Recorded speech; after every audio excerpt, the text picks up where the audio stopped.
Vətən səcdəgahdır, toxunulmazdır, müqəddəsdir. Onun torpağı, suyu, səması, dağı, daşı bizim üçün əziz doğmadır. Əcdadlarımız onun uğrunda vuruşub, qan töküb, yağlardan qoruyub. Qoruyub ki, gələcək nəsillər onun qoynunda rahat yaşaya bilsinlər.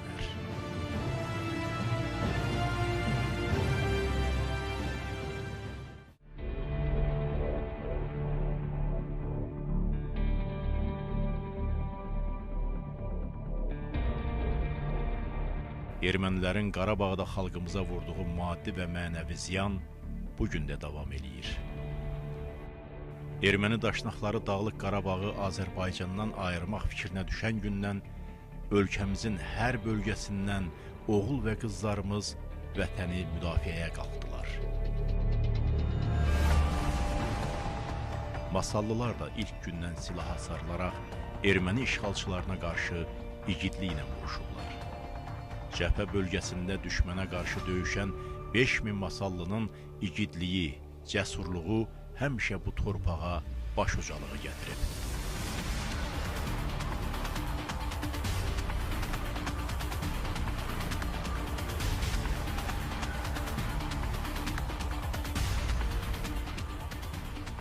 Torpaqlarımızın bütövlüyü uğrunda gedən döyüşlərdə 167 masallı igidi şəhid olub, 30 nəfər itkin düşüb, 500 nəfər yaralanıb. 3 nəfər Azərbaycanın milli qəhrəmanı adına, digər 3 nəfər Azərbaycan bayrağı ordeninə layiq görülüb. Belə igid oğullarımızdan biri də Seyran Əliyoldaşoğlu Hacıyevdir.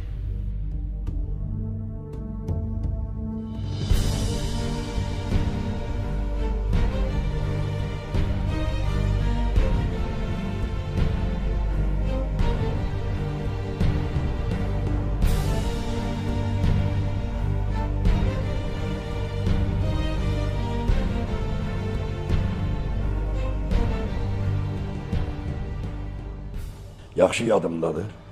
5-ci sinifdə əmin sinifi mənə təhvil verəndə mən sevindim. Sevindim o mənada ki, məktəbdə ən tərbiyəli, ən işgüzar siniflərdən biri mənə həvalə etmişdilər. Doğrudan da qısa bir zamanda o sinif özünü göstərdi. İstir oğlanlar, istir qızlar. Onlar bir nəfər kimi məktəbi bütün ictimai işlərinə yaxından kömək edir. Bir sinif rəhbəri kimi mənə kömək edirlər. Dərs prosesində olur da müəllimin, sinif rəhbərinin hansı bir çətinliyi olanda mən onlara güvənirdim. Əsas müəllimin də prinsipi odur ki, uşağa dərs dedi, uşağa vətəni sevməyi öyrətsin, vətənpərvər olsunlar. Orta məktəbdən sonra hansı sahədə olursa olsunlar, məktəb, müəllim, vətənpərvərlik mövzusun həmişə yadda saxlasınlar.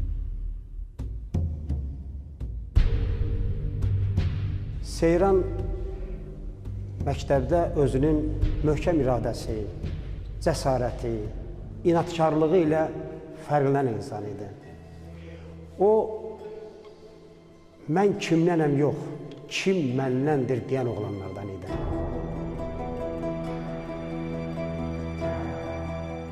Əvvəldən Seyranın çalışqanlığı, zəhmətkeşliyi, əl qabiliyyəti, vətənpərvərliyi məni özünə cəlb eləmişdi. Seyran çalışqan uşağı idi, dərsini də yaxşı bilirdi. Ümumiyyətlə, onların ailəsində hamı oxumuş uşaqlardı. Həqiqətən də atası tələbkar bir ata idi. Bəlkə də atasının tələbkarlığı idi ki, Seyran bu cür vətənpərvər uşaq oldu. Onun xatirələrində hər dəfə o həyətə düşəndə, yəni gördüyü nə ilərsə ağacdan, çubuqdan, hər bir şeydən maçetlər düzəldirdi. Tank maçeti düzəldirdi, təyyarə maçeti düzəldirdi. Yəni qələmlər düzəldirdi, əsgər maçetləri düzəldirdi. Qeyri-adi nəsə düzəldib sinifə gətirirdi. Məktəbin bütün ictimai işlərində qabaqcıl yerdə özünü aparırdı. Ədəbiyyat dərsində şeiri öyrənməyəndə ani 10 dəqiqə, 5 dəqiqə çəkinirdi ki, o şeiri əzbərdən öyrənirdi, keçirdi müəllimə dərsi cavab verirdi.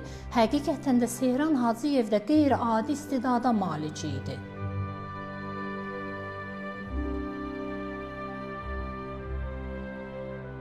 Mənim qardaşım Seyran orta məktəbi bitirib, əsgərdə olub Rusiyanın Krasnoyarsk şəhərində.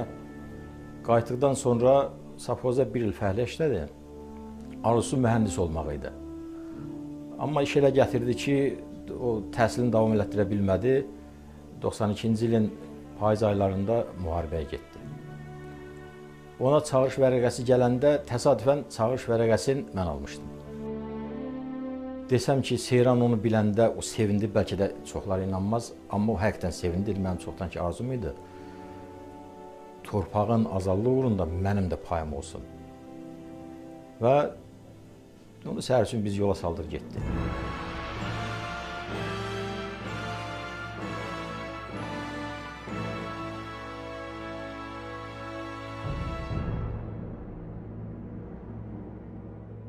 Rəhmətli Seyran çox qoçaq adam idi, yanı qabağa gedən adam idi.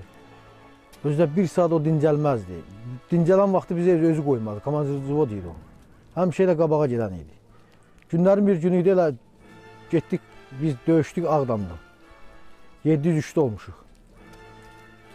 Getdik qabağa, o vaxtı pis vəziyyət idi. Özə qarba-qarışıq vaxtında biz qulluq eləmişik orada. Minə iskatilimiz adımız yox idi. Biz də elə özümüz düşürdük minə, uşaqların bir qısı getdi ora, bura. Sonradan getdik, irəlilədik qabağa. Getdik Fərux dağında döyüşdük biz. Biz aylarla aşağı düşmürdük, dağın üstündə qalırdıq.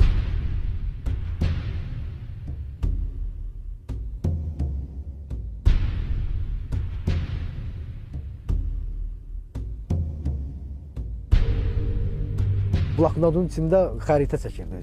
Bu yolla getmişəm, bu yolla gedəcəyik. Biz gedirdik, sef formasında gedirdik. Müharibəyə girəndə. Rəhmətli bizi saxlatdırırdı meşənin içində. Gözləyin, mən burada xət çəkmişdim. Bu ağaca nişan vurmuşdum, meşə ağacına. Palıd ağacı vardı, o nişan vururdu ki, vurub iştiqnojla qaşımışdı həmin yeri. Palıdın üzün qabını qaşımışdı da. Deyib, buradan mən gəlmişəm, bu yolu mən tanıyıram, buradan gedəcəyik.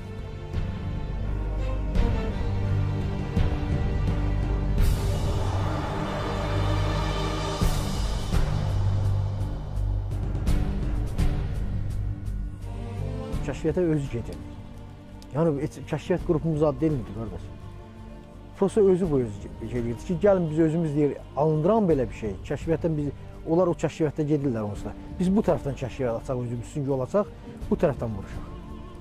Yəni, onları gözləmirdi. Özü deyirdi ki, qoy mən gedim, yoxlayayım gəlin, tək gedirdi ora. Dəfələrlə gedib tək. Amma biz qoymuruz, deyir, Seyran, sən tək getmə, qoy biz də gələr. Yox, siz getməyəcəksiniz, siz getsəz mən getməyəcəm, qoy. Bizi yuxuya verib gedib.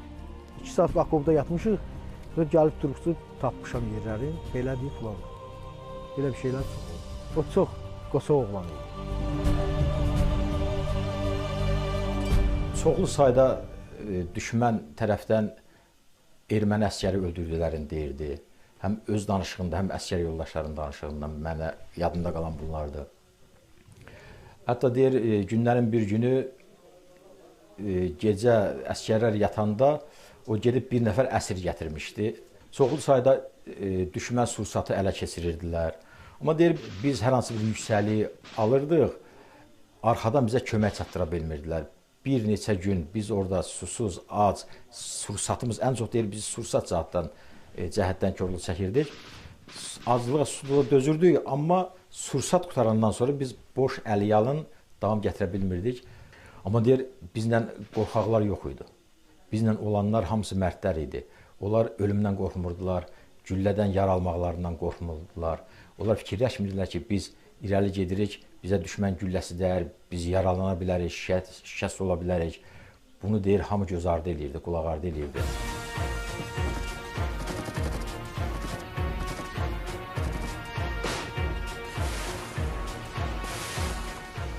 Elə oldu ki, gecə 1 saat 4-də bir güclü döyüş başladı onlar tərəfindən.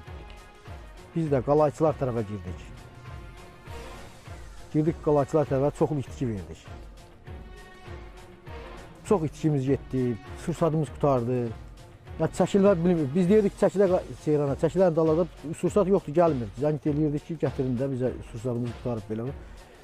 Dedik gələ bilmirik, biz də bu tərəfdən bağlayıblar yolları. Tər çıxartdıq özümüz oradan. Sonra sursat gəldi, saat 6 idi, səhər-səhər. Yenə də elə çörək zad yedik biraz, yenə qabağa getdik. Sırxavənd tərəfdən vuruşduq. Bütün orada cinnilər tərəfi idi, onlar hamısında biz vuruşa-vuruşa getmişik. Rəhmətli ancaq elə bir öz evi idi də, o Qarabağ elə bir öz evi idi. O çox çalışırdı ki, elə nəsə edəyəsin.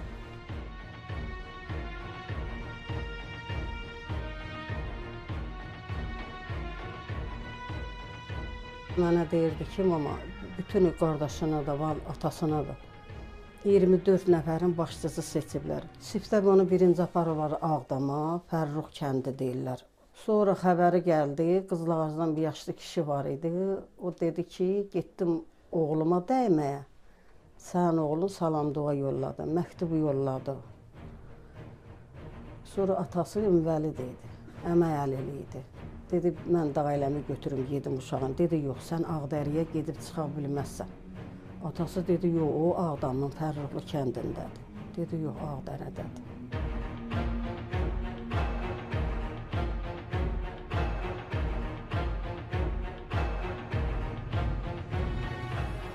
Rəhmətli onu Allahın vericisi idi o vaxtı. Məsələn, çox ancaq deyir, döyüşüm mən. Qəhrəmancasını döyüşəcəm. Son nəfəsimə kimi deyir, döyüşəcəm. O 3 günlük evə gəlmişdi, 3 gündə qalmadı evdə. Bir gün qaldı, neçə gün qayıtdı gəldi. Dedim, Seyran, niyə gəldin bəs? Dedi, yox, siz qalıbsınız burada. Burada vətən əldən gedir, getməliyəm mən qabağa. Biz çox yerə gedirik, Kəlbəcərə gedib çıxmalıyıq biz.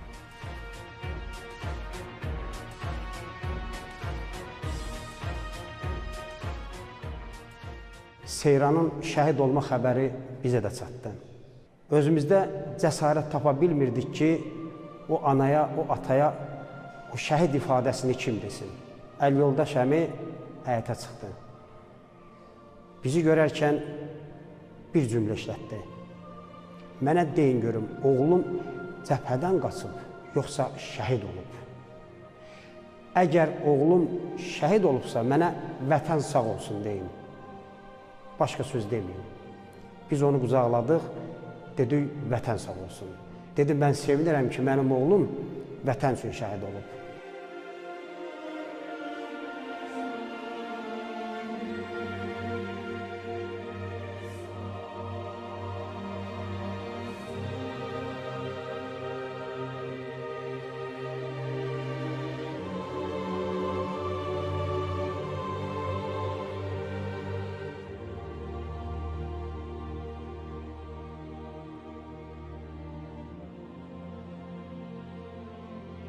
Yanvarın 14-də Ağdərə rayonunun Orta Güneypəyə kəndində gedən döyüşlərdə şəhid düşmüşdü. 15-i gecə qonaq oldu, 16-sı biz onun torpağı tapşırdıq. O torpaq ki, bizlərin hamımızı qəbul edəcək. Amma şəhidlər Allahın dərgahında bütün günahlardan arındırmış ən uca məqamda olacaqlar.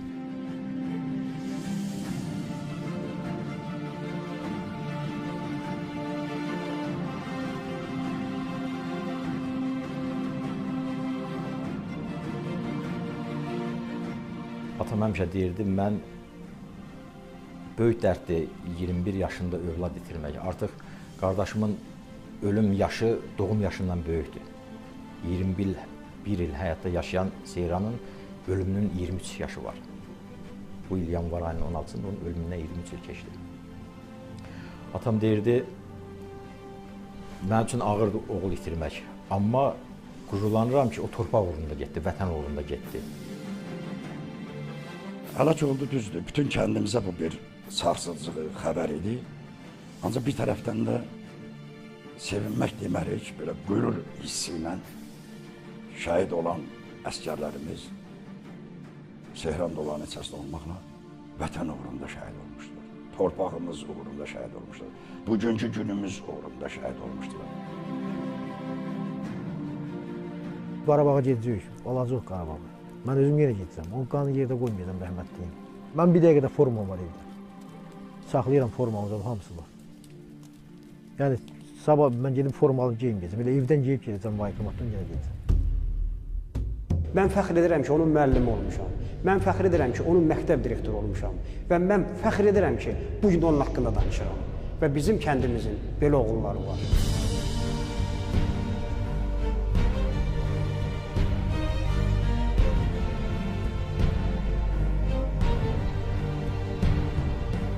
Hal-hazırda məktəbli Seyran Hacıyev adını daşıyır.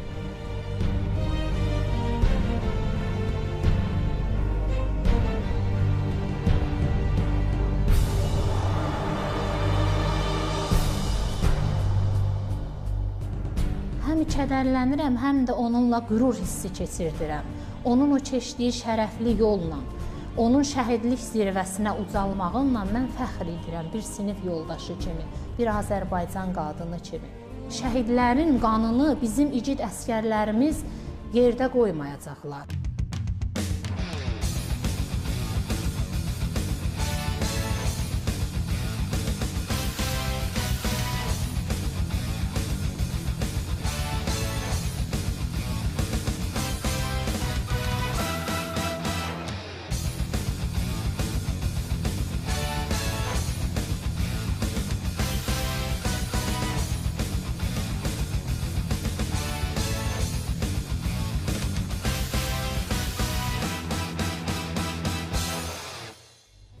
Azərbaycanın verdiyi bütün şəhidlərin qanı alınacaq. Bu da ancaq torpaqlarımızın düşmən tapdağından azad olunması yolundan mümkündür. Bir olan Allah xatirinə Qarabağ qayıtsın. Cavanlarımız da əlimizdə qalar. Düzdür, mənim balalarımın 40-dan 50-dən yaşı keçib. Allah cavanlara qıymasın. İstəmərəm müharibə olsun, əmin-amanlıq olsun, sülh olsun.